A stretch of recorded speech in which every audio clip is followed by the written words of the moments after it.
Welcome. Welcome to the European Research and Innovation Days.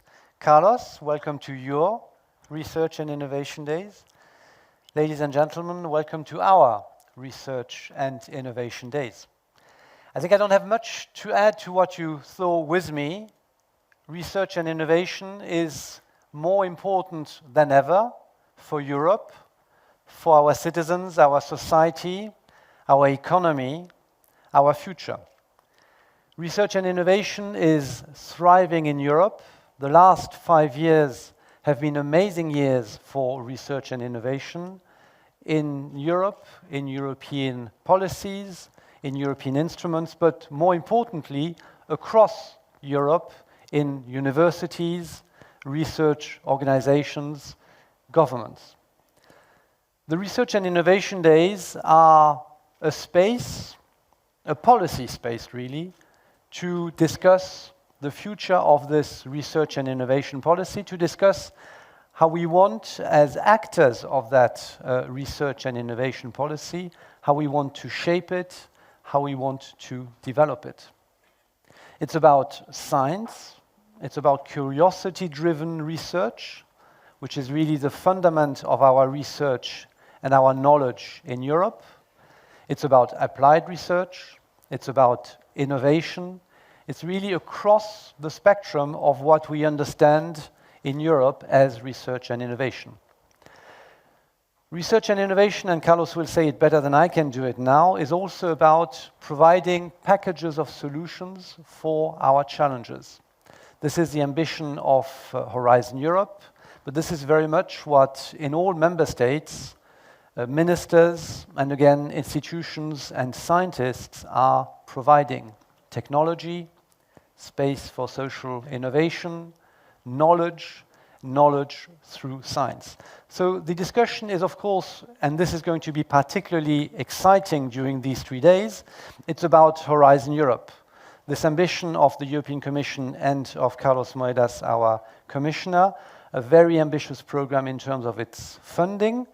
Help us get there, please. And of course, a very ambitious program also in its construction, working across policy areas and linking curiosity-driven research down through innovation in support of our challenges and in support of public policies. So the Research and Innovation Days, I very much hope, will not be a one-off event. We hope to have this as a regular moment where we can collectively shape this research and innovation, which is not about Horizon Europe, which is not about the European Commission. It's about all of us in Europe, member states, scientists, organizations, and here the European Commission, together with the Council and the Parliament, shaping Horizon Europe and many other programs to support it. This is what European research and innovation is about. Now, Carlos, this year is going to be a bit special for many reasons, but one is that we are, at this stage, trying to complete the first phase of preparing Horizon Europe with you. So Horizon Europe is, I personally think, an amazing program in its potential. Carlos wanted it as an enabling program. Ministers and parliamentarians agreed that the framework should enable these packages of solutions to be delivered across policies, but now we need to do it. And given that the construct is so different from the past, within the Commission we had to team up and work in co-creation very differently from what is the traditional way of working in the Commission. That has really brought with it a lot of diversity of views, and I hope, and I think the public consultation, more than 6,000 of you came into that public consultation, has confirmed that this approach is potentially allowing a much more impactful research and innovation set out of Horizon Europe. But that way of working is very different for all my colleagues across the Commission, not in DG Research and Innovation, across the Commission. This was a real challenge.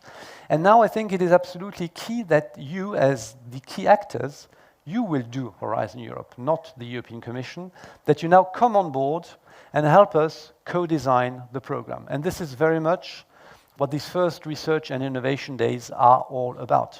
That you tell us how we should work on partnerships, on missions, and where are these cross-cutting priorities which make a difference. We have done quite a bit of that work. Carlos has very clear views and has guided us, but there is space now for all of us collectively to come together and bring it to this first phase of preparation. So you have a great program. Again, many thanks to many of you in the room which agreed to intervene in these various components and speak there. And we will use these setups to really harvest as many additional input as we can. But I think what is really going to make a bit of a difference, I hope, frankly, a big difference, is that during these 3 days, you will have for you the entire staff of the European Commission involved in the preparation of Horizon Europe, alongside, in most cases, colleagues from member states which are part of these preparations. They will be here in this Horizon Europe village. They will be available to talk to you, engage with you, and listen to you. So this is why these are your and our research and innovation days. I've asked them to host you as if they were hosting you at home. So you will tell me whether we were successful. But what I want is that you feel at home. These are your research and innovation days. Carlos, if you can now please open them on behalf of the European Commission. Thank you very much.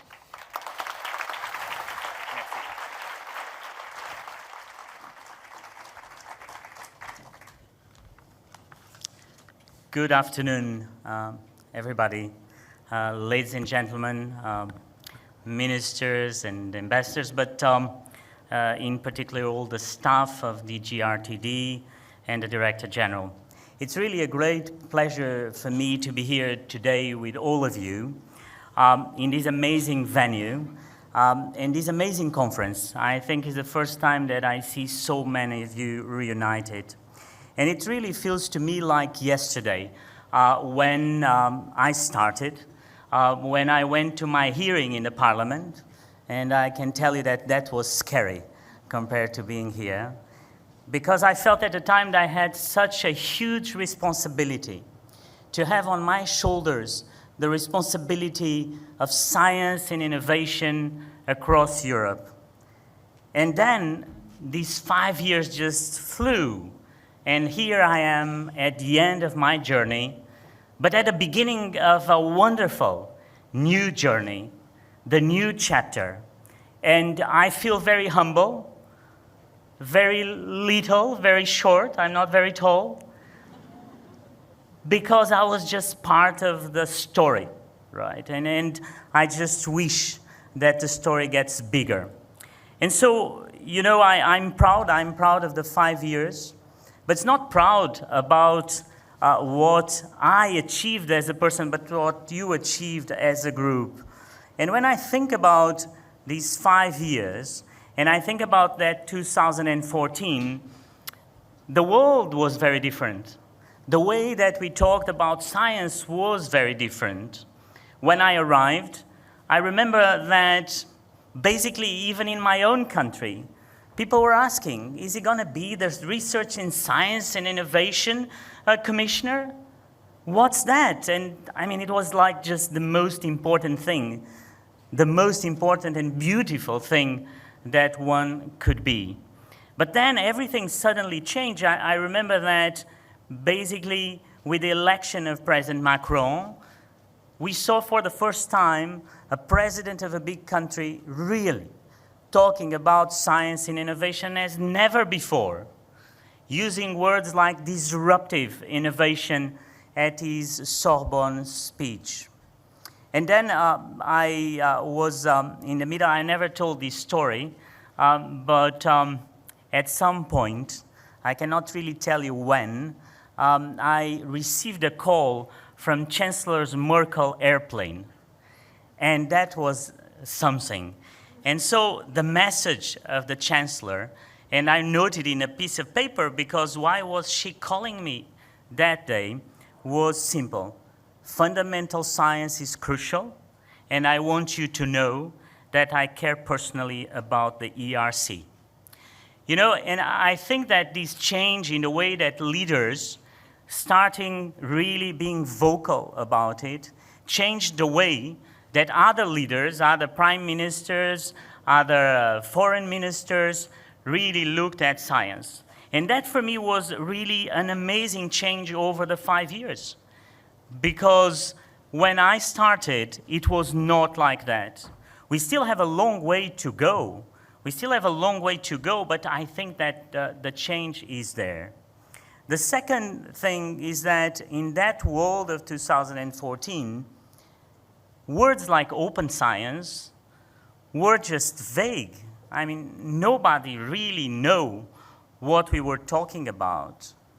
And so within 2 years, we were able to decide, imagine that all together with all the ministers of science of Europe, that open data and open access were part of our European values. And on that day, that went really unnoticed, on that Council of Competitiveness, that we agreed on going open access on publications by 2020, it was interesting because it was kind of a tipping point that before everybody was criticizing us. You remember the pundits writing about the fact that we were looking into data protection so we would impair innovation. And then we had the courage to go somehow against all odds, and today people praise us for that.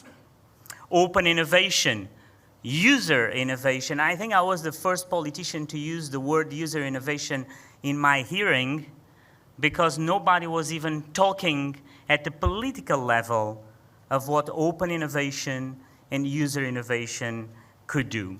And the exercise that we are doing here is kind of like the user innovation of our own life, right? We said we want Horizon Europe to be also yours. So we want you to co-create with us Horizon Europe. So that's the real kind of preaching and doing what we preach. And that's what we are really happy today. Because open innovation for me is about inclusiveness, is about disruption. And those are the keys for our future. I was just this morning in a wonderful summit of the Western Balkans. And someone said around the table, you know, this is very important for the Western Balkans in your way to become a member of the European Union. And the minister, one of the ministers there, the minister from Albania, said, you know, this is not important for us to get into the European Union. This is important because we have no other choice than research and innovation. This is something that we really need to do. And then there was moments when I always remember the fact that we were somehow, and we had so much difficulty in communicating. The ones who know me well know that I always tell the day that NASA announced the 7 new planets with a project called Speculoos. And I said to me, this is not NASA, this must be us. And it was Michael Gillen, a researcher, a scientist with a grant from the ERC. And he was just there, doing his work as a European scientist. But even that, we were able to change it. And I fought like crazy with all the people in the DG, and I want to thank you all, the Deputy Director Generals that are here. I see here Patrick Child, Wolfgang, and Signe, to really change the way we communicate. And at that point, with the team in the DG, with Kurt also, that is somewhere here, we said, they're not going to get us again on this one of the communication of such a big thing. And so when the black hole picture came, we were fully prepared. And we decided that we would do it at the Commission and at the Berlaymont. And the reaction from my colleagues at the beginning was there, oh, why are you doing a press conference of a black hole picture? I mean, it doesn't make any sense. And then I was so happy to see that they looked at me and said, you know, we've never seen that room so full of people. There was more than 1,000 people that day. And that shows that it is about telling the stories. It is about telling the stories with assertiveness, without being afraid and thinking, no, we're not good enough, the US is better, be careful about China. We are good. We are much better than we sell ourselves. So even if we do a little bit of oversell, don't worry, we're still underselling ourselves. And so that day I was extremely happy to see that there was something that we were able to change. We were doing it here. There was a Nobel Prize, Brian Schmidt on the front row. There was so many of you there, and that was really what I take as this idea of the missions that I talk so much about it. But in the end, the great moments of this journey of mine and you were more about the small things than the big things. Were more about meeting people than the great concepts. From André Geim, remember? He won the Nobel Prize for the invention of graphene. And my predecessor told me that he was so critical at the time of our program. And then he became an ally of ours. Then we had André Geim as one of the main and vocal scientists in the UK talking about the importance of the European Union programs. To the day that I was listening to Ben Feringa receiving his Nobel Prize and praising Europe and saying that there was just one place in the world that really believes in intuition, and that's Europe, and that's why he got the Nobel Prize. From the day that a young guy called Boyan Slat came to my office and explained to me that he was dropping out of university to clean the oceans. To the day that I met a young guy that is somewhere today with us here for our European Innovation Council meeting, Youssef, that was a refugee, arrived in the Netherlands with 13 years old, and today he manages a company of multi-million euros because of the European Union, because we were there for him. Then Nuno Maulid, that I met as a Portuguese young scientist that went to Austria, not speaking a word of German, and after 5 years, he was speaking perfect German. He was playing the piano because he's an accomplished pianist, and he won the highest prize in Austria for a scientist, for communicating science in a language that is not his, in a country that is not his because he is European. To Eva Tolic, the Croatian scientist, that when she got the number 5,000 ERC grant, looked at me and said, I'm so proud to get these because it's not about my nationality. It's about the fact that I'm good. I'm as good as a German or a French. That's what I'm happy for. So those were the moments that made me proud of being European. And 2 years ago, I was invited to go to the AI conference of President Macron. And President Macron was basically doing an amazing speech that he normally does. And there was a scientist that came to me and said, you know, you're so lucky in Europe. You know, I've been here for 10 years. I'm American. And, you know, I go around the streets, I meet people, I'm integrated in the European society. And let me tell you 3 things. I never met anyone in Europe that denied climate change. I never met anyone in Europe that doesn't believe in a public system for health. I never met anyone in Europe that doesn't believe in a public system for education.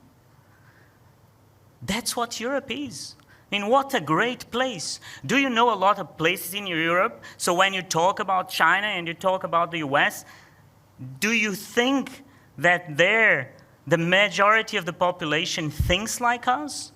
The OECD just released a report saying that 93% of the Europeans really consider the problem of climate change very serious, and they believe we have to do something.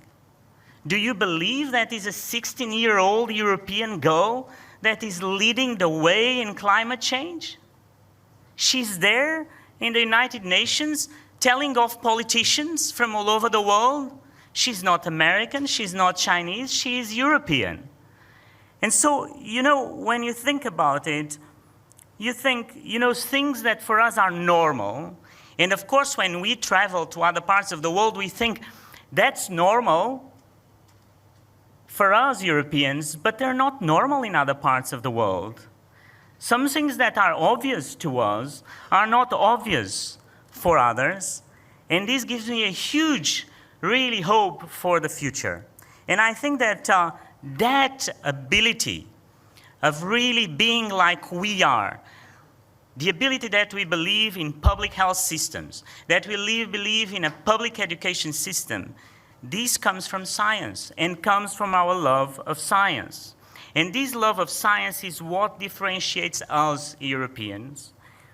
And you know, at some point I met a great Dutch guy called Robert de Graaf that he wrote this little book called The Usefulness of Useless Knowledge. And I love that book. I carry that book. It's a small book. I carry it all the time. And the book is about the creation of the Institute of Advanced Studies in Princeton in the 1930s. And Abraham Flexner was the man who invented that institute. And the institute was just about receiving scientists, let them do what they want. That was the only thing. We were in the 30s. So imagine who were the scientists that they were receiving. Einstein, Newman, all these people that were refugees that were going to the US. And one of the parts of the books, and I want to quote that to you, Flexner writes the following. He says, "We are living in a headlock time," he said. "The center of human culture is being shifted under our eyes. It's now being unmistakably shifted to the United States," he said.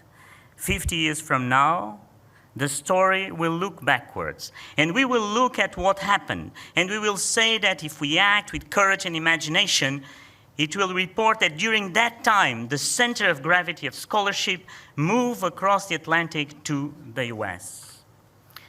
That was in the 1930s. And from the 1930s went into the moonshot, went into the US investing heavily. But then things changed. President Obama, in a speech at the National Academy of Science, said, you know, 50 years ago we made that commitment. Then we invested heavily into the years of the moonshot because the citizens were engaged. That was the high mark of America's investment in R&D, Obama says. And then he says, since then our investments have steadily declined as a share of our national income. So, you know, I feel that in these 5 years, what we try to do is to grasp this opportunity. That the ERC and the EIC, the innovation and the research come back to Europe. That somehow the ERC and the EIC are what the Institute of Advanced Studies was in the 40s. And not because we are necessarily better in everything, but because we care and because our political system is showing a higher and steadier ambition for science and innovation. So after 5 years, I'm here, very hopeful for the future. And I thought that I just wanted to end this conversation by telling you a secret. When I arrived 5 years ago, I had a letter from my predecessor, Moira Gogan-Quinn, a great woman, a great commissioner, and a great friend. And she sent me a letter that was not even, there was not even a head paper. It was not even signed, so there was no proof of it. And Moira told me the good things, the bad things, the good advice, the things that I should avoid. And so I thought that I would do the same to my successor. And I think that I will do that. I know that Maria, she's not here with us now, but she's listening. And I wanted to talk to Maria because she's someone that I believe will be an amazing commissioner. She will do so much. And she was so lucky, you see, because she had the portfolio that just any of us would think it's the dream portfolio: education, science, and innovation. And so in that letter, the first thing I want to say to her is that DGRTD is not just a good DG. DGRTD is an amazing place. You know, you are such a diverse DG with people from all backgrounds, people that were scientists, people that are science, people that are public servants, that really in the 5 years that I've been here, it has been a delight. I thought about the ones that have really changed the way I think, and they go from the desk officer, the young woman, the young guy that is in the DG, to the directors, to the head of the unit, and I want Maria to know that you are an amazing DG.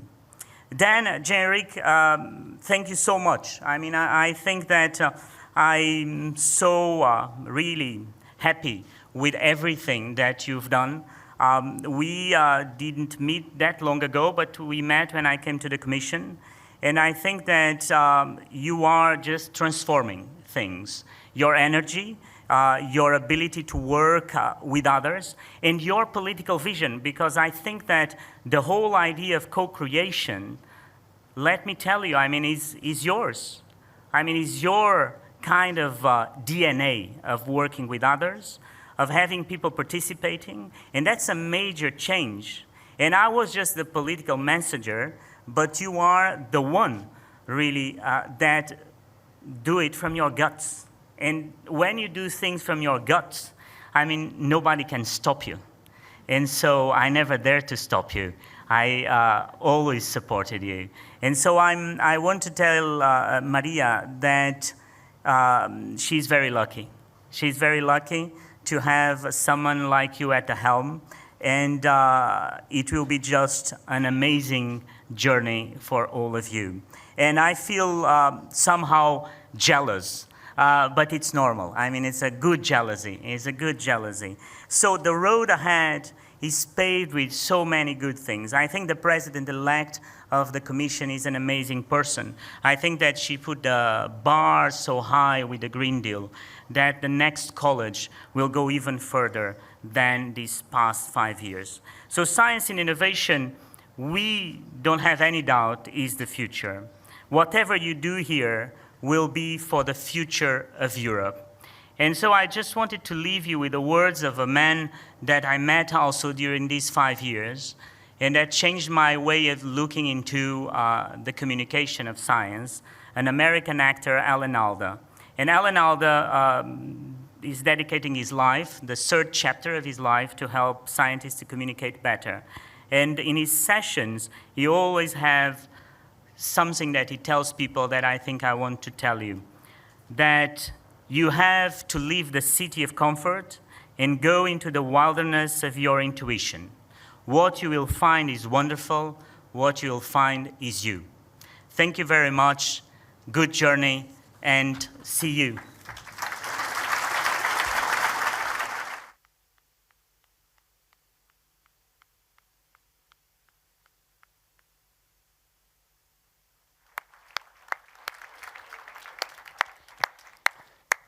Carlos, thank you very much, also on behalf of my teams and all colleagues in the Commission.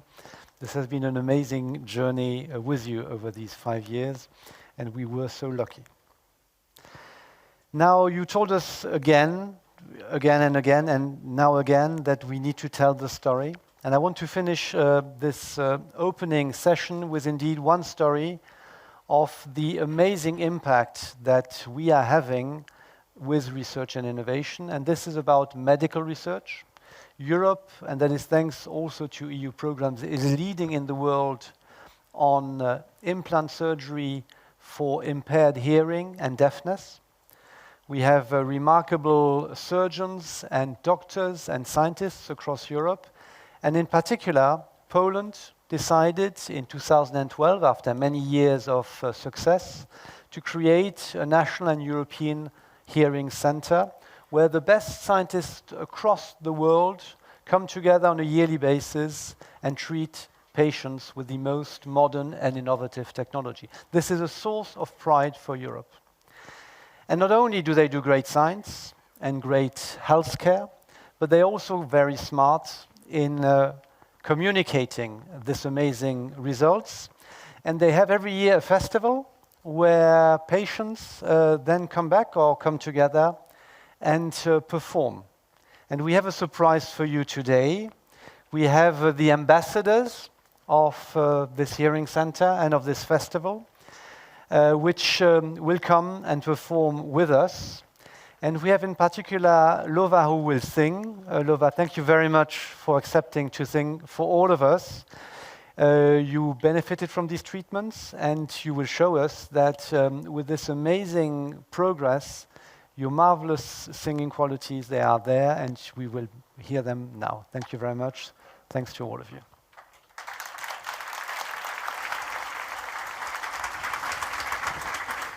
Merci.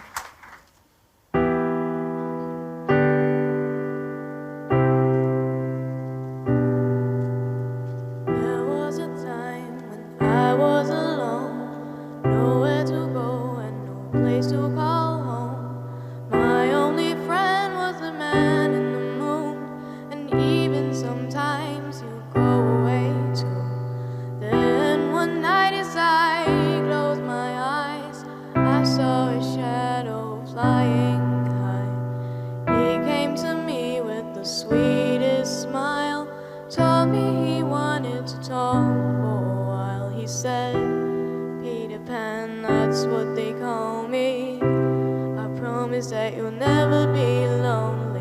And ever since that day, I am a lost boy from Neverland, usually hanging out with Peter Pan. And when we're bored, we'll play in the woods, always on the run from Captain Hook.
This is a part of musical, the last part of musical about men who can hear again.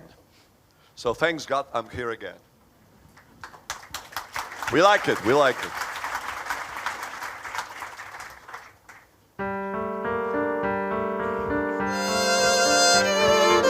Wiele się w naszym życiu zmienia, kiedy spełniają się marzenia i słuch się zmienia i głos się zmienia, wszystko nabiera nowego znaczenia. Wiele się w naszym życiu zmienia, kiedy spełniają się marzenia, słuch się zmienia i głos się zmienia, wszystko nabiera nowego znaczenia.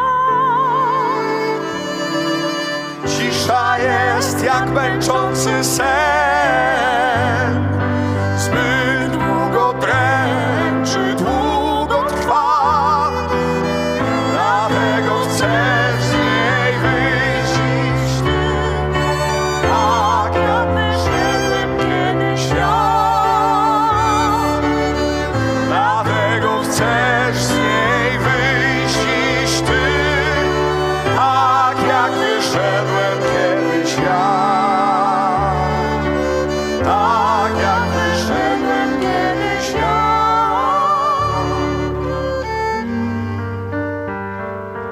Już jego winą mnie wokoło i słońce świeci tak wesoło.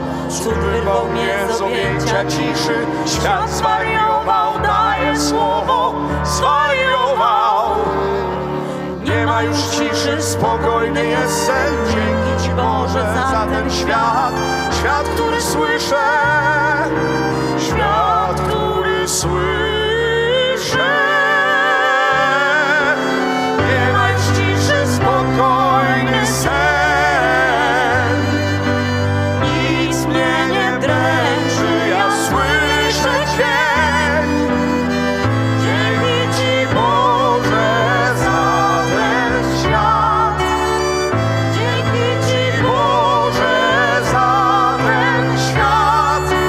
Nie ma już ciszy, spokojny sen. Nic mnie nie dręczy, ja słyszę Cię. Dzięki Ci Boże za ten świat. Świat, który słyszę ja. Dzięki Ci Boże za ten świat. Świat, który słyszę ja. Świat, który słyszę ja. Świat, który słyszę. Świat, który słyszę. Świat, który słyszę. Świat, który słyszę ja.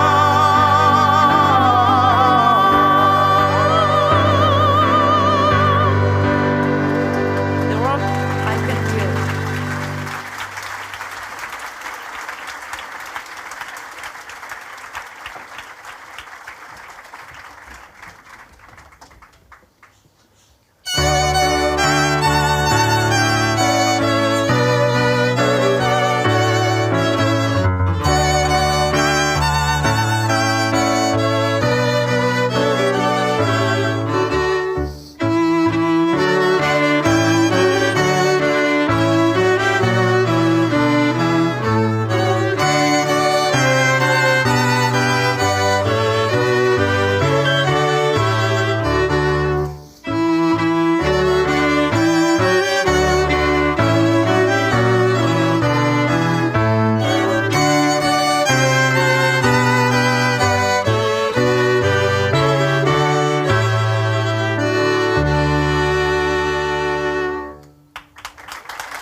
Thank you, thank you, thank you very much.